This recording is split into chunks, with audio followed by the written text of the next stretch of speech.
ये जो है ना बेटा, ध्यान दीजिएगा ना, जो इसका लॉस का है वो, इस पे लॉस का एक टॉपिक है छोटा सा, वो डेवलपमेंट्स इन अकाउंटिंग है ना। मतलब पहले अकाउंटिंग को अगर थोड़ा सा देखेंगे ना पुराना, मतलब you have seen that during Mesopotamia जो था ना टाइम, उस वक्त भी अकाउंटिंग थी, मगर वो अलग उनका अपना था, कुछ उसको बोलते थे अर्थशास्त्र, उसी फॉर्म में अर्थ अर्थ वैसे ही करते थे अकाउंटिंग।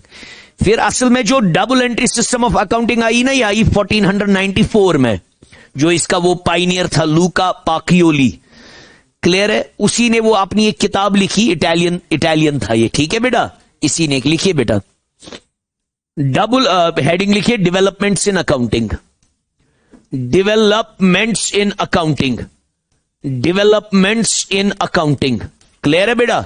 असल में फिर इंडस्ट्रियल रेवोल्यूशन एंड ऑल हो गया, राइज ऑफ ये कॉर्पोरेट्स हो गए, size of the companies became bigger, then you needed a discrete mechanism of reporting the financial information.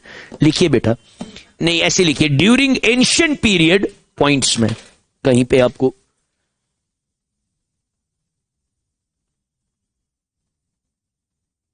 record keeping has been tracked in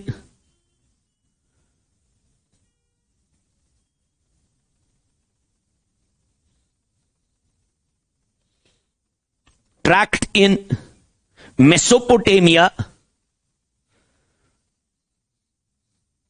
मिले हैं ना इनको आर्कियोलॉजिस्ट्स को कुछ रिकॉर्ड्स उससे, Mesopotamia comma Egypt and India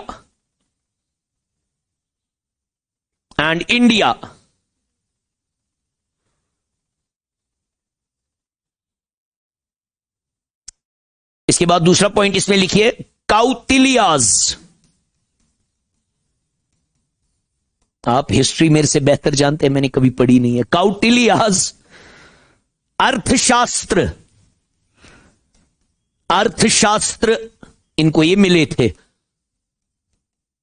अर्थशास्त्र mentioned state accounting system, state का जो अकाउंटिंग सिस्टम था इस पे लिखा था वो, मेंशन्ड स्टेट अकाउंटिंग सिस्टम।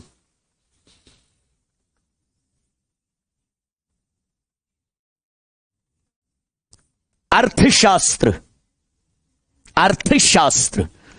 हाँ, ये बुक है इसकी, कौटिल्य की, इसमें था यही मेंशन स्टेट अकाउंटिंग सिस्टम, ठीक है बेटा, फुल स्टॉप। लिखिए फिर, modern accounting, the point, modern accounting began with, ये तो आपको पता ही है, modern accounting began with double entry system of accounting, double entry system of accounting in the year 1494,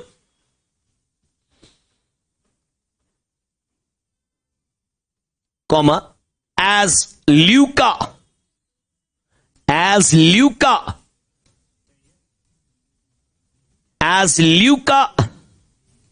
Pacioli introduced double entry system of accounting.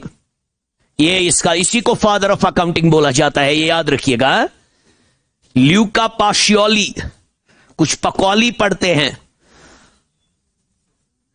Luca Pacioli introduced double entry system of accounting in his book Summa de Arithmetica. This is Italian, huh? Summa de Arithmetica.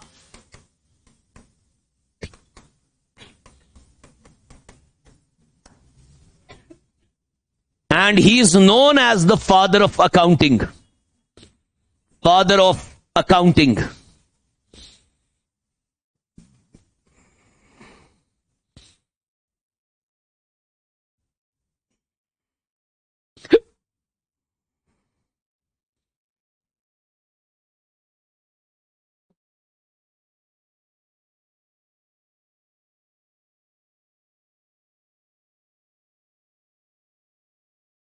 अच्छा, ये जो developments हुई ना accounting में, उनमें ही कुछ bodies over the time evolve हुई, एक ये है ना, ये आपको मैंने बोला एक बार है ना, ओवर जब डेवलप हुई, ये क्या है, generally accepted accounting principles. Generally accepted, ये डेवलपमेंट्स हुई इसमें, एक्सेप्टेड अकाउंटिंग प्रिंसिपल्स। ये सुनिएगा इधर है। और इसी के दौरान फिर हुए आईएफआरएस। क्या हुए, क्या हुए, फर्क क्या है, एक ही इनमें फर्क है, आपको पता है, कोई बोल सकता है मुझे? इनको क्या बोलते हैं, इंटरनेशनल, ये याद रखिए, इनकी फुल फॉर्म लिखिएगा खाली आप, बस ये डेवलपमेंट्स है over the period of time. International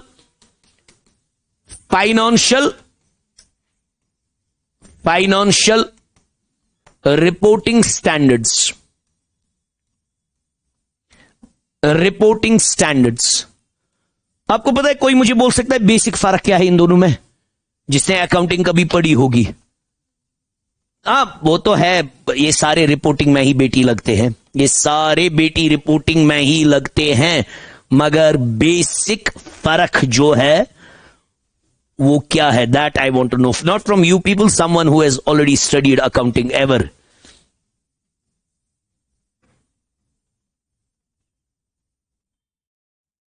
ये अमेरिकन कंपनीज फॉलो करती है, दुनिया की बाकी कंपनीज फॉलो करती है, simple.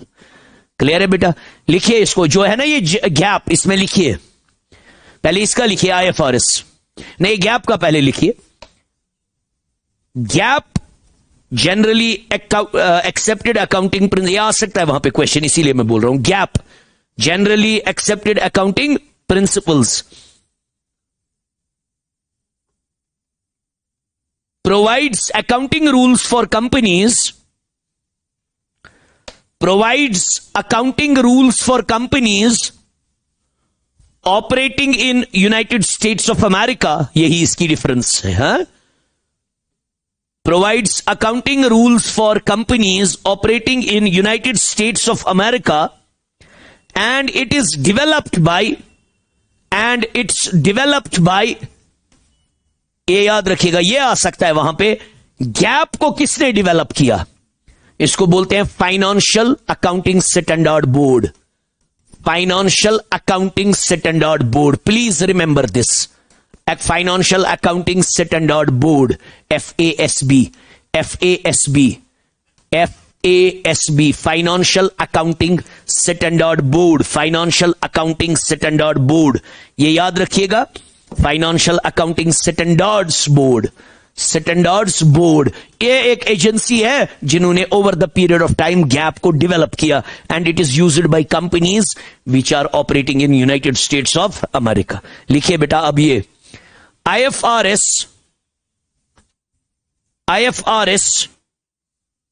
are reporting standards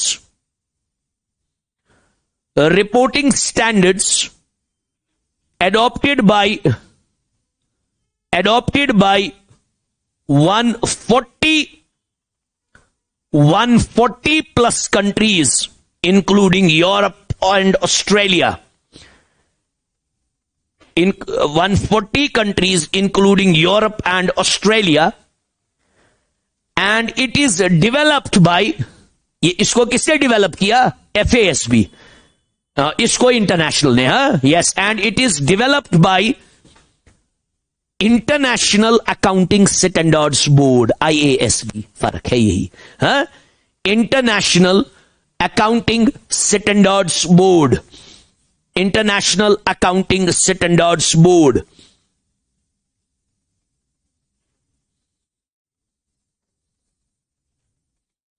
clear है बेटा? इसीलिए ये जो गैप है ना बेटा, इसको US गैप भी बोलते हैं, US गैप, ये याद रखिएगा। ये over the time period developments हो गई, फिर हिंदुस्तान भी पीछे नहीं रहा, उनने अपने दिए इंडियन अकाउंटिंग स्टैंडर्ड्स, मैं वो भी लिखवाऊंगा ना आपको, वो भी पीछे नहीं रहा। तो इसको एक डिफरेंस लिखिएगा, कभी आ सकता है वहां पे, ये लिखिए, एक मामूली लिखना है बस, देखिए IFRS is principle based, IFRS is principle based whereas GAAP is rule based, GAAP is rule based, GAAP is rule based, वो प्रिंसिपल बेस्ड है, ये रूल बेस्ड है, ये प्लीज याद रखिएगा। अच्छा, उन्हीं दिनों फिर जनाब और एक आए जिनको बोलते हैं हम कुछ ही टाइम बाद, ये मैंने आपको बोला आईएफआरएस कौन इशू करता है, इंटरनेशनल अकाउंटिंग स्टैंडर्ड बोर्ड, और वो कौन इशू करता है, और जो ये आईएफआरएस थे ना, इनका मकसद था global harmony, uniformity in accounting. ठीक है बेटा, यूनिफॉर्मिटी इन अकाउंटिंग, इसका मकसद वही था जो ये हुए। तो लिखिए बेटा, in India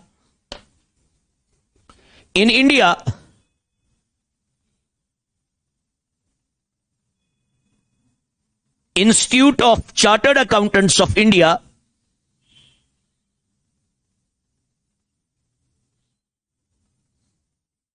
Institute of Chartered Accountants of India issues accounting standards,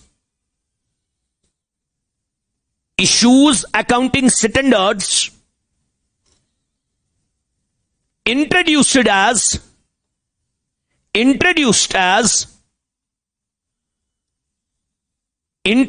as Indian Accounting Standards.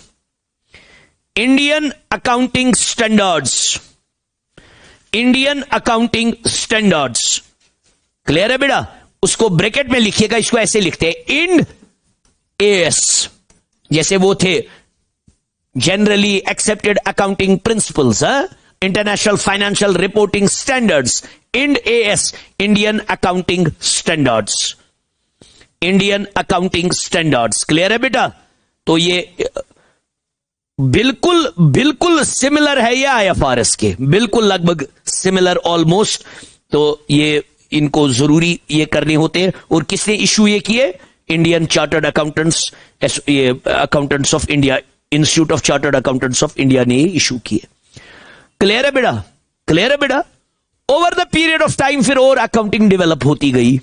You have financial accounting, है ना, you have cost accounting, you have management accounting, you have, तो इजी है बाकी, you have human resource accounting. लिखिए बेटा, developments accounting में क्या क्या आई फिर, लिखिए अब, कॉस्ट अकाउंटिंग, काम आया पत्र,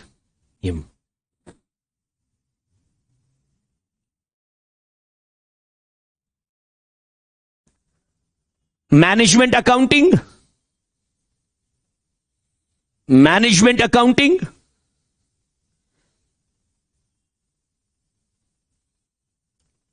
human resource accounting,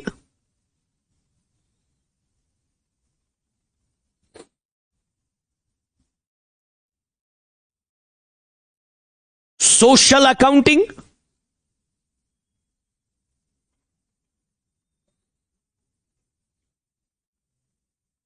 environmental accounting,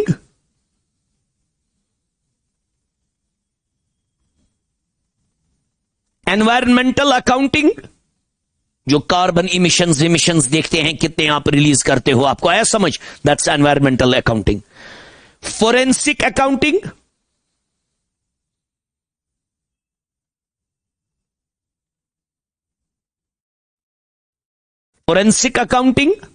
लिखा, डिजिटल अकाउंटिंग एंड टेक्नोलॉजी,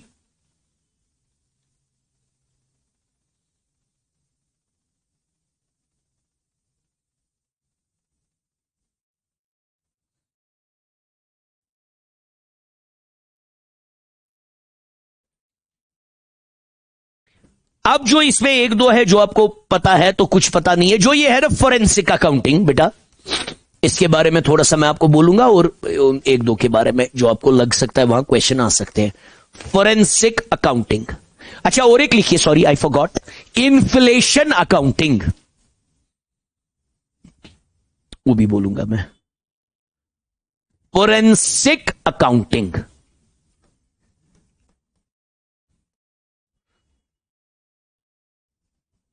अब मैंने भी जब पहली बार सुना ना ये, अब मतलब मैं आपको बोल रहा हूं कब ये हुआ होगा, क्या हुआ होगा, मैंने अब यूनिवर्सिटी ऑफ कश्मीर में पहली बार, कॉलेज लेवल पे अभी नहीं, यूनिवर्सिटी ऑफ कश्मीर में पहली बार इस साल एमकॉम और एमबीए में पढ़ाई जाती है फोरेंसिक अकाउंटिंग, पहली बार अब।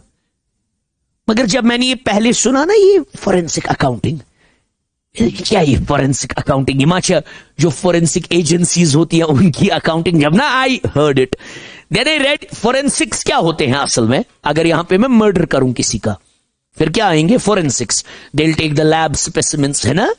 आपने देखे, मतलब हैव यू सीन दिस, नहीं, not that's bullshit. Have you seen this Dexter, I don't know how many of you seen Dexter, you have seen Dexter. वो एक क्या होता है, वो मतलब ब्लड स्प्लैटर एनालिस्ट होता है। जैसे मर्डर हुआ, मतलब यहां सीआईडी आते हैं, वो दरवाजा तोड़ रहा है, इट्स नॉनसेंस। आप देखो, मतलब लेवल देखो आप उनका, ही इज, मतलब फोरेंसिक एक्सपर्ट टीम आती है, बट उसमें वो ब्लड स्प्लैटर एनालिस्ट होता है।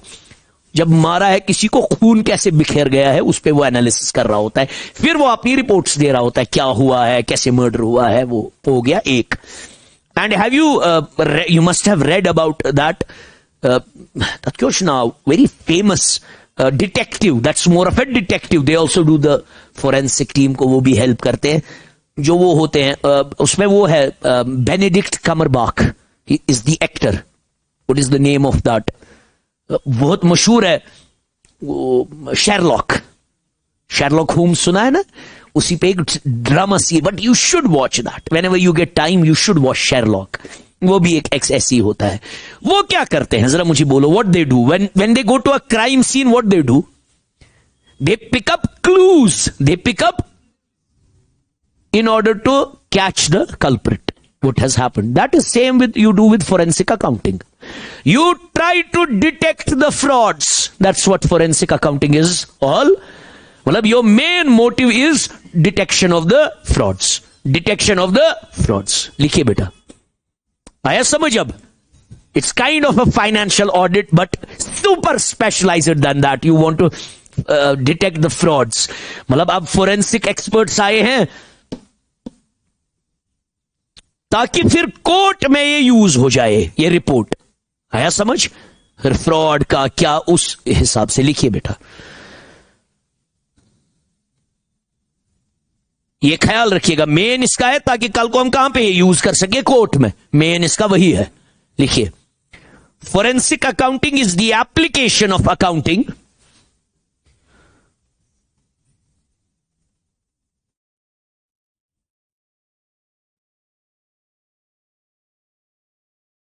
क्या लिखा आपने, accounting techniques to investigate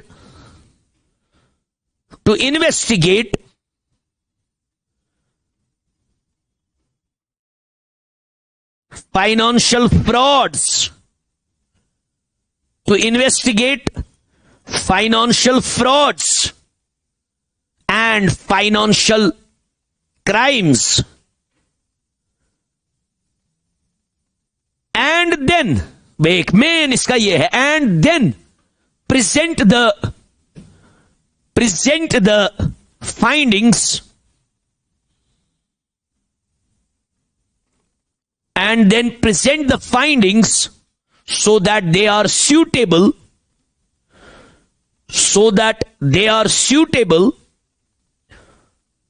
for use in the court,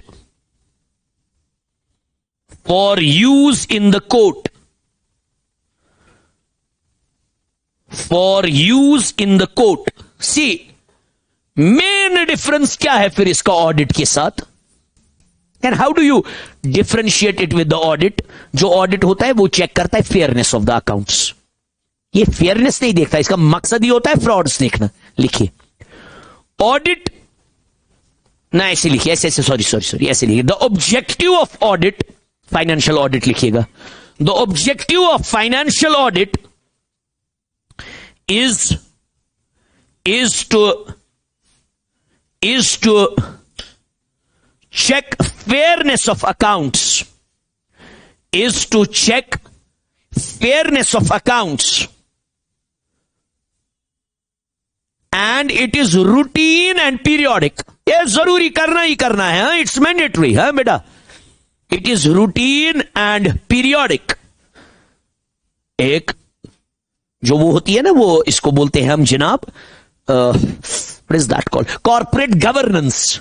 corporate governance, उसमें ऑडिट आपको करना ही कर रहे हैं, रूल है गवर्नमेंट का, तो आपको जरूरी ऑडिट करना है।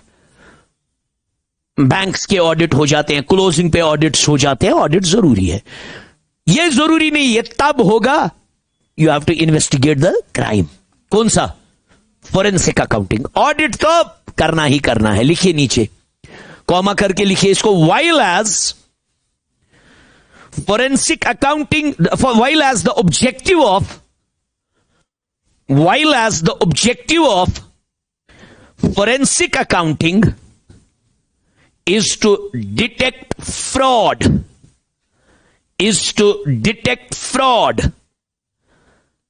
and it is investigative in nature। ये रूटीन नहीं है मत, it is investigative in nature, comma, and conducted as and when required, as and when required, as and when required, mainly for court use, mainly for court use। Hindustan में बड़े सारे scandals होंगे या world wide scandals होंगे। एक मशहूर scandal था सत्यम computers, मशहूर स्कैंडल। एक हम तब छोटे थे, मुझे लगता है आप जितना होता जब ये स्कैंडल हो गया सत्यम कंप्यूटर्स का। एनरॉन स्कैम एक हो गया इन रीसेंट कुछ ही टाइम, 10-15-20 साल पहले की बात है। फिर आई, मतलब ओवर द पीरियड ये इवॉल्व हो गई फोरेंसिक। क्लियर है बेटा? क्लियर है बेटा? ये हो गया क्लियर? आपको क्लियर है? तो इसमें यही है main, corporate frauds, banking frauds.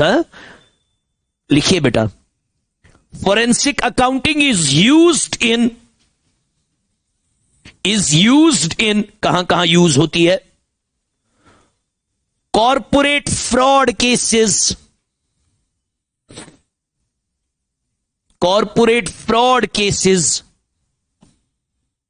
Banking fraud cases,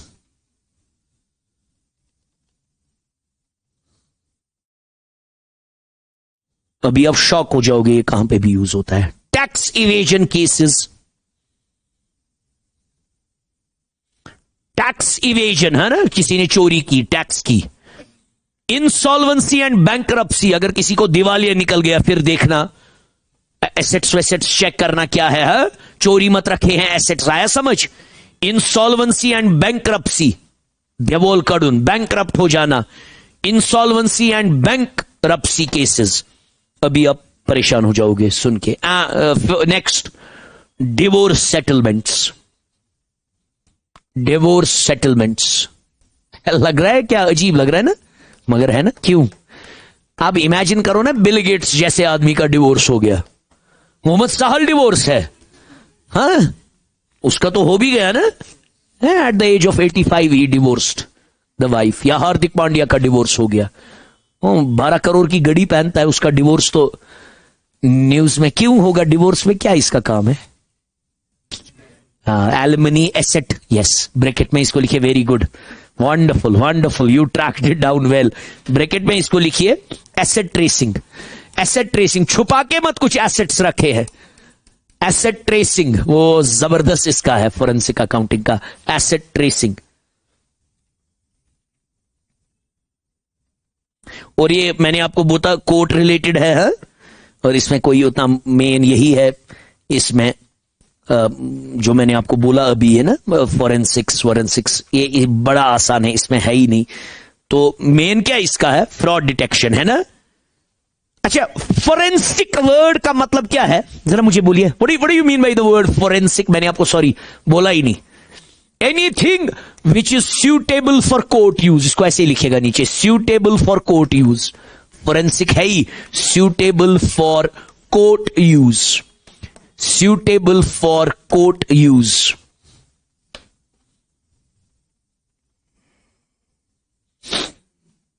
suitable for court use. अच्छा, इसमें एक और पॉइंट लिखिए, फोरेंसिक अकाउंटिंग कंबाइंस, ये जरूरी है, ये अच्छा पॉइंट है इसमें. Forensic accounting combines accounting, auditing and investigation. Accounting, auditing and investigation.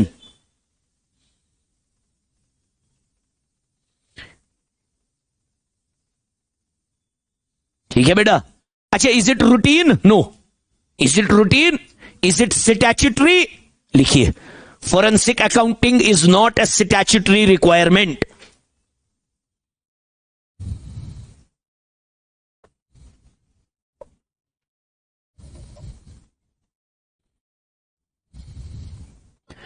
अच्छा, ये जो होता है ना फोरेंसिक अकाउंटेंट, ये कल को एक्सपर्ट विटनेस बनता है. क्या बनता है? ये लिखिए, forensic accountant acts as an expert witness.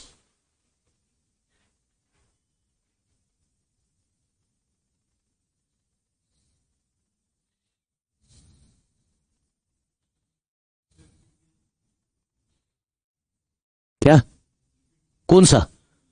हाँ, क्या बोला मैंने? Accountant acts as a witness in the court of law. Expert witness in the court of law. Acts as an expert witness in the court of law.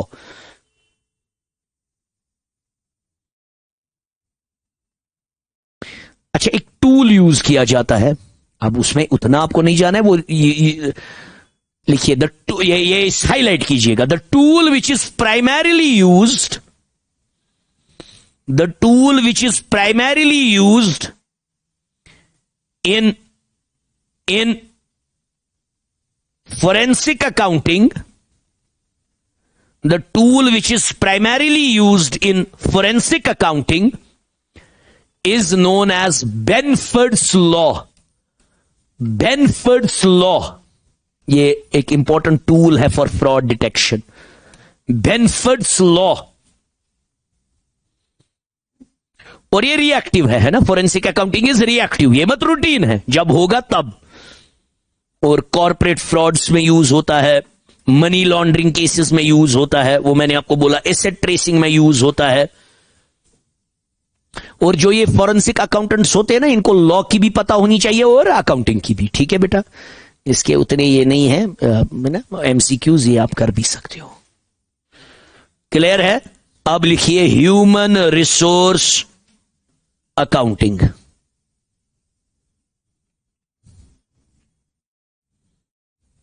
ये भी एक नई development हुई, ये भी थोड़ा सा पता होनी है ना, जो चार इसमें है जो जरूरी पता होनी चाहिए. See, human resource accounting over the period of time develop हो गई. जब मैंने आपको फाइनेंशियल अकाउंटिंग पढ़ाई, जब हमने फाइनेंशियल अकाउंटिंग मैंने आपको पढ़ाया, फाइनेंशियल अकाउंटिंग, क्या मैंने आपको तब कभी बोला कि ह्यूमन रिसोर्स एसेट है? बोला मैंने? हमने बोला अंग्रेजी के हिसाब से, अकाउंटिंग के हिसाब से ह्यूमन रिसोर्स एसेट.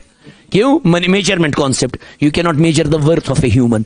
मगर अब आजकल अकाउंटिंग डेवलप हो रही है विच वैल्यूज द ह्यूमन रिसोर्सेज, उसको बोलते हैं ह्यूमन रिसोर्स अकाउंट. लिखिए बेटा, यस, उसको ह्यूमन कैपिटल ये ट्रीट करते हैं. लिखिए बेटा, ह्यूमन रिसोर्स अकाउंटिंग ये बराबर अकाउंटिंग की तरह ही है, मगर वहां पे फाइनेंस को करते थे, फाइनेंशियल ट्रांजैक्शंस को, यहां ह्यूमन रिसोर्स को. लिखिए बेटा, human resource accounting is the process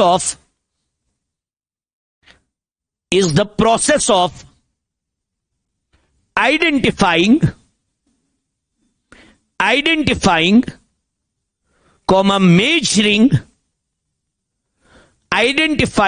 measuring and reporting the value of the human resources, reporting the value of the human resources, bracket में employees as assets of the organisation, मतलब ये इनको मानता है as assets, main इसका वही है, as assets of the organisation. तो वो वैल्यू निकालना, उनका वैल्यू, उस वैल्यू काढून वो वैल्यू निकालना, उसी को ह्यूमन रिसोर्स अकाउंटिंग बोलते हैं। एक इंपॉर्टेंट पॉइंट जो एमसीक्यू में आ सकता है, जो मैं लिखवा रहा हूं, ये वाला लिखिए, human resource accounting treats employees, ये है बेस, ये है ह्यूमन रिसोर्स अकाउंटिंग की जो मैं बोल रहा हूं।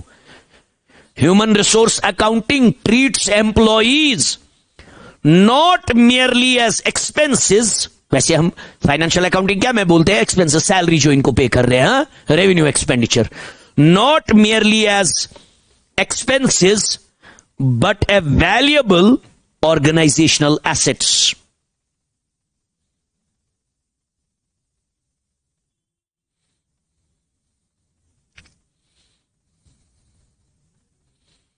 क्लियर है? But a valuable organisational assets.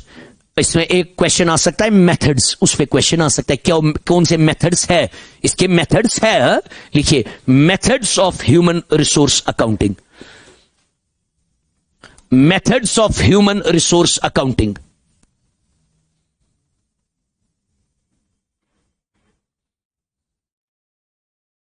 इसके दो है, मेथड्स ऑफ, ये याद रखिएगा, यही इसमें याद रखना है, methods of human resource accounting, इसको एचआरए भी बोलते हैं, human resource accounting. Cost based methods, ये याद, ऐसी आप भी बनाइएगा, कॉस्ट बेस्ड मेथड्स, प्लीज ध्यान, यही इसमें याद रख रहे हैं बस। Value based methods, value based methods, value based methods. Cost based methods में दो है और वैल्यू बेस्ड मेथड्स में दो है। कॉस्ट बेस्ड मेथड्स में है आपका हिस्टोरिकल कॉस्ट मेथड, ये मैं बताऊंगा ना, ये इसमें आ सकता है हिस्टोरिकल कॉस्ट मेथड, बहुत मजेदार है, ये आसान है। Historical cost method, historical cost method, और दूसरा है replacement cost method, replacement cost method, replacement cost method.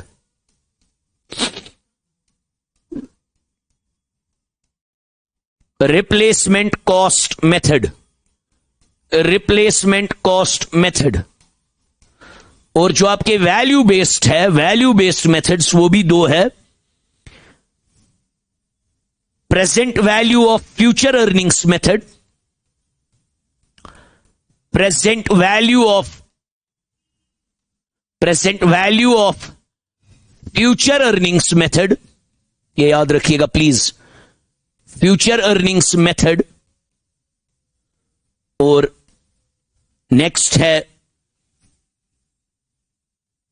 लेव एंड श्वार्ट्ज मेथड,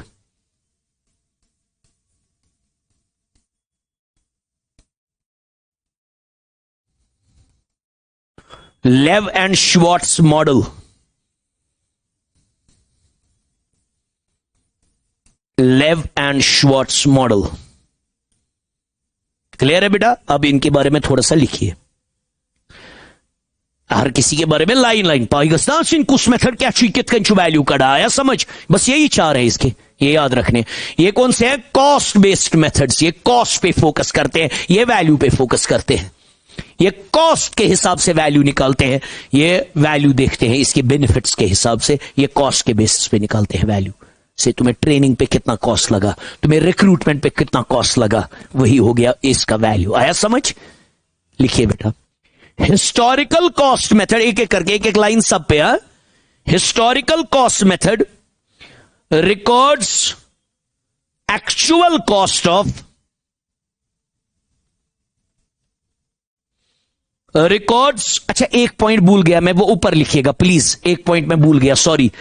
जो ये ह्यूमन रिसोर्स अकाउंटिंग है ना, ये मैंडेटरी नहीं है एज पर अकाउंटिंग स्टैंडर्ड्स, लिखिए कहीं पे भी। Human resource accounting is not mandatory, is not mandatory under accounting standards, under accounting standards ब्याक पॉइंट लिखूस पॉइंट गई में मुश्किल it's not mandatory it's not है समझ आया लिखिए human resource accounting measures both कोई ऊपर लिखो ना कहीं पे भी human resource accounting measures both cost as well as value तवे कॉस्ट मेथड्स तो value methods cost as well as value see ये अच्छा है हिस्टोरिकल कॉस्ट ने क्या बोला मैंने आपको बोला लिखवाया लिखिए historical cost method records actual cost of recruitment training and development of employees and it is amortized ये इसमें इंपॉर्टेंट है इसको हाईलाइट कीजिएगा amortized को and it is amortized over the expected service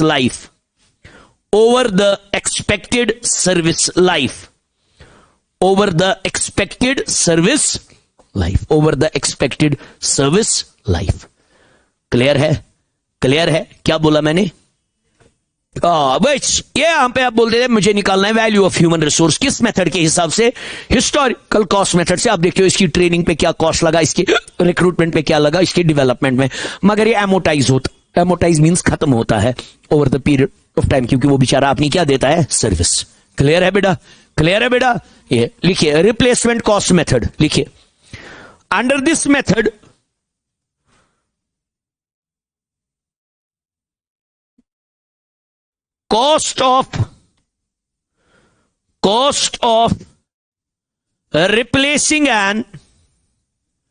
cost of replacing an existing employee is taken into consideration आया समझ आप बोलते हो मेरा एम्प्लॉई का वैल्यू वही है जो मुझे खर्चा लगेगा इसको रिप्लेस करने में वही इसका वैल्यू है क्लियर है बेटा अब आएंगे इन पे लिखिए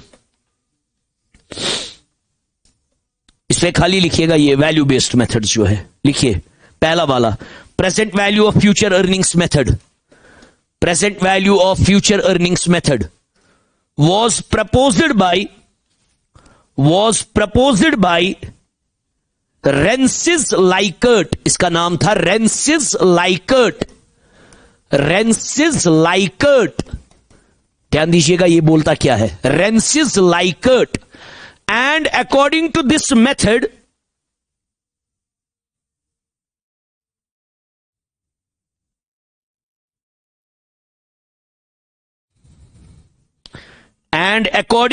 method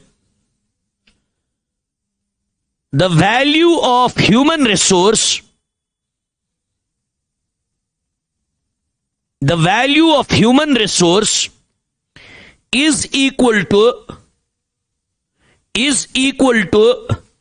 present value of future salary earnings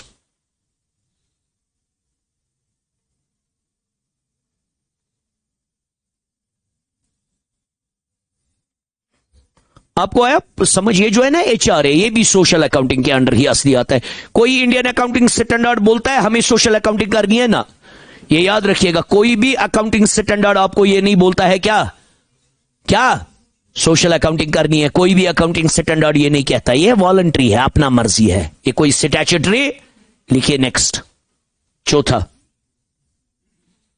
लिखिए this last wala Lev and Schwartz model was developed by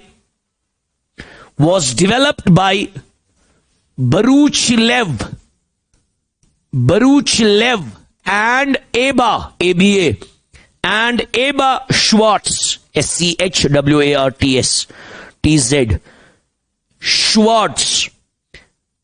Eba Schwartz and it is the most popular and widely used valuation model.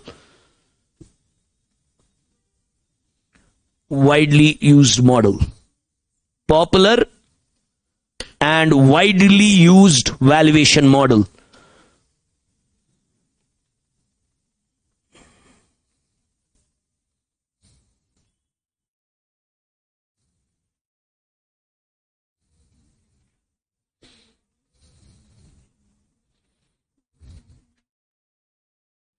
आया समझ? ए बेटा समझ आया? यही इसमें सबसे, तो मेन क्या है ह्यूमन रिसोर्स अकाउंटिंग? अगर थोड़ा हम रिकैप करेंगे इसको, क्या है मेन इसका ह्यूमन रिसोर्स अकाउंटिंग का? It treats employees as assets. Very good, very good. Main किसका वैल्यू निकालता है ये? ह्यूमन कैपिटल का। किसका? मेन क्या है इसका? Human capital. क्या ये मैंडेटरी है? नहीं, it's simply voluntary, it's simply.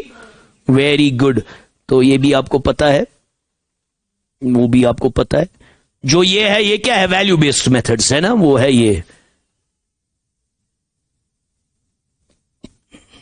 Yes, हो गया आपका ये भी। इसमें यही है। थोड़ा सा इन्फ्लेशन अकाउंटिंग का भी लिखिए।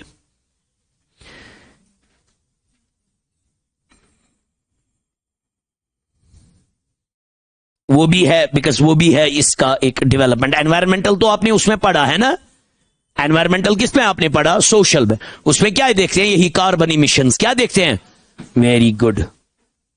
देखो बेटा क्या है,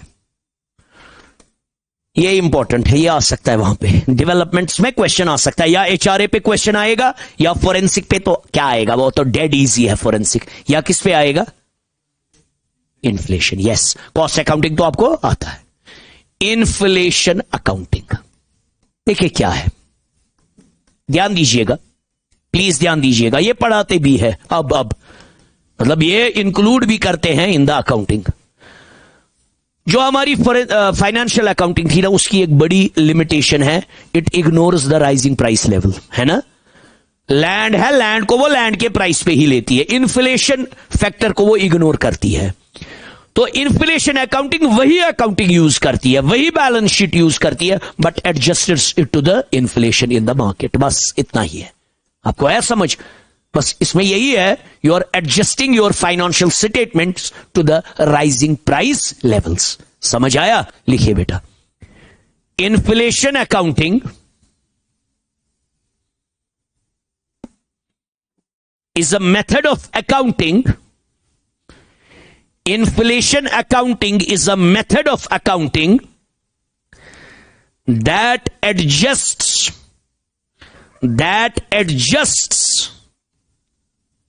financial statements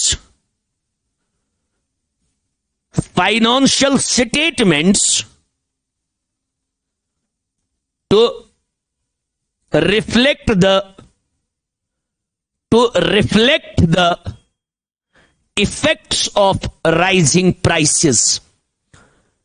Effects of rising prices bracket में लिखिएगा इन्फ्लेशन, ब्रैकेट में लिखिएगा इन्फ्लेशन। देखिए बेटा, असल में इसने क्रिटिसिज्म किया हिस्टोरिकल अकाउंटिंग को, जो हमारी फाइनेंशियल वो है ना हिस्टोरिकल, उसको हम हमेशा किस प्राइस पे रिकॉर्ड करते हैं? Historical price. लिखिए फुल पैरा छोड़ के, अंडर ट्रेडिशनल अकाउंटिंग, सोई गई ना, ट्रेडिशनल अकाउंटिंग वही हो गई, ब्रैकेट में historical cost accounting, historical accounting bracket close, historical cost accounting bracket close, assets are recorded at original cost. ये वही होता है बेटा, एसेट्स आर रिकॉर्डेड एट, ये याद रखिएगा, assets are recorded at original. फिर क्या प्रॉब्लम? अगर इन्फ्लेशन के टाइम पे प्रॉब्लम हो जाती है, फुल स्टॉप। ड्यूरिंग इन्फ्लेशन, या ये याद रखिएगा, during inflation this leads to पहला, इससे क्या होता है जब हम इन्फ्लेशन अकाउंटिंग एडजस्ट नहीं करेंगे? ओवर स्टेटेड प्रॉफिट्स, प्रॉफिट उतने ही होंगे ही नहीं, ओवर स्टेटेड प्रॉफिट्स होंगे। Over stated profits, incorrect depreciation,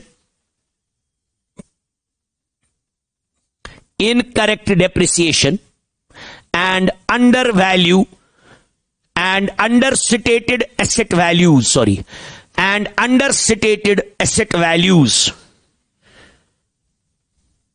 नीचे लिखिए, फिर नीचे अलग. अब मेन क्या है? इन्फ्लेशन अकाउंटिंग इन डिस्टॉर्शंस को सही करता है, वही है इन्फ्लेशन अकाउंटिंग. बस पत मेथड थी मेन इसका यही है, ये डिस्टॉर्शंस जो हुई उनको अवॉइड करना. लिखिए बेटा, inflation accounting corrects these distortions.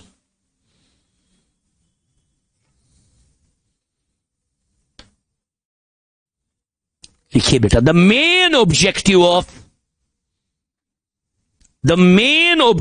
of inflation accounting is to show true and fair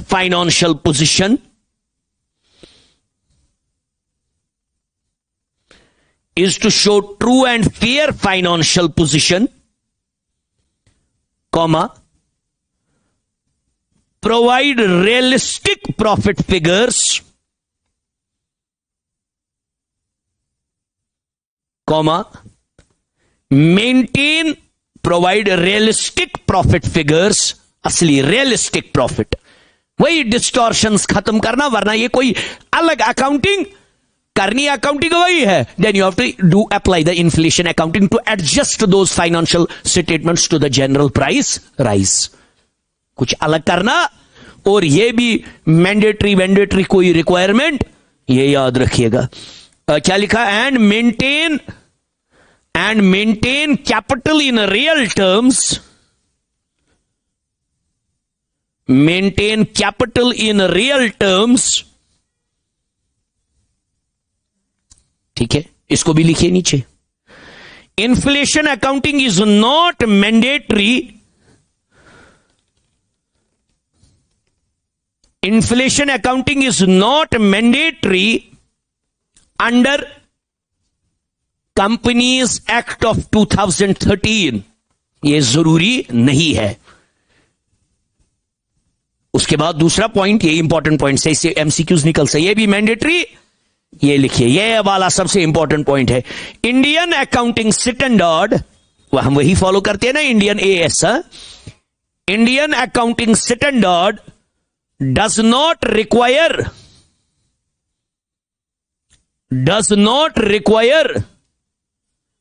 general inflation adjustment.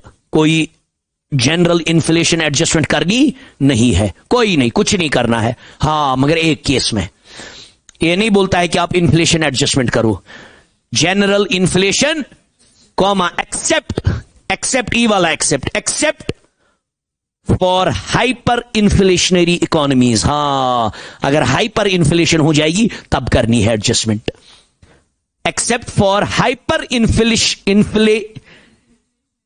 inflationary, except for hyper inflationary economies, उस वक्त करना है अंडर इंडियन अकाउंटिंग स्टैंडर्ड 29. ये थी यार टाइम योतवी शुकारुन, उसी वक्त खाली एडजस्ट करना है, वरना कभी आपको इन्फ्लेशन एडजस्टमेंट नहीं करनी है. हाइपर इन्फ्लेशन जब होगी, आउट ऑफ कंट्रोल इन्फ्लेशन जब होगी, उस वक्त जरूरी करना है. अंडर इंडियन अकाउंटिंग स्टैंडर्ड 29 बेमेर छौ 29 इंडियन अकाउंटिंग स्टैंडर्ड 20. ये थी याद, इसमें ये कथ वन क्लियर छा गुबरा? क्लियर है बेटा? ये आया समझ? लिखिए, इसके भी दो मेथड से. इंडियन अकाउंटिंग स्टैंडर्ड 29 बे क्या कायम सच खली करें हाइपर इन्फ्लेशनरी इकोनॉमीज. लिखिए, मेथड्स ऑफ इन्फ्लेशन अकाउंटिंग. पहला याद खाली रखने हैं बस, current purchasing power method. Current purchasing power method. दूसरा, करंट कॉस्ट अकाउंटिंग मेथड.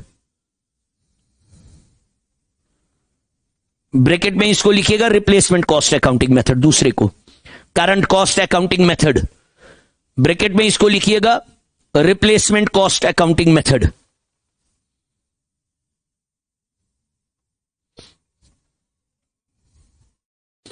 ये क्या करता है, आपकी जो एसेट्स है, जैसे देखो बेटा, replacement cost method, cost accounting method, replacement cost accounting method. देखो जो ये पहला है ना, सीसीए, क्या पहला क्या मेथड मैंने बोला, करंट नहीं, पहला सीपीपी है ना, ये क्या करता है, ये एडजस्टेड वैल्यू निकालता है। हर चीज का क्या निकालता है, क्या निकालता है हर चीज का, क्या, एडजस्टेड वैल्यू। हर चीज का एडजस्टेड वैल्यू, उसको इन्फ्लेशन से एडजस्ट करता है। आपने वो पढ़ा होगा इसमें स्टैटिस्टिक्स में, करते ना, wholesale price index divided by consumer price index, पता है ना आपको, वही करता है, इन्फ्लेशन इंडेक्स से एडजस्ट करता है, बस दैट इज इट, वही करता है। Historical value into CPI divide by WPI, आया समझ, है जो ना करते हैं वही। तो इसको मैं ये कराऊंगा आपको, बजटरी कंट्रोल का बोलूंगा, वरना बोरिंग आना तो फिर किया वो किसके लिए, जीएसटी के, वो मैं पढ़ाऊंगा खुद। मैं इसको बोलूंगा ये करो रिकॉर्डर, 5 मिनट कहा बीमारी है, इतना जल्दी कहा, जब मैं नहीं थक गया आप क्या हिमांश,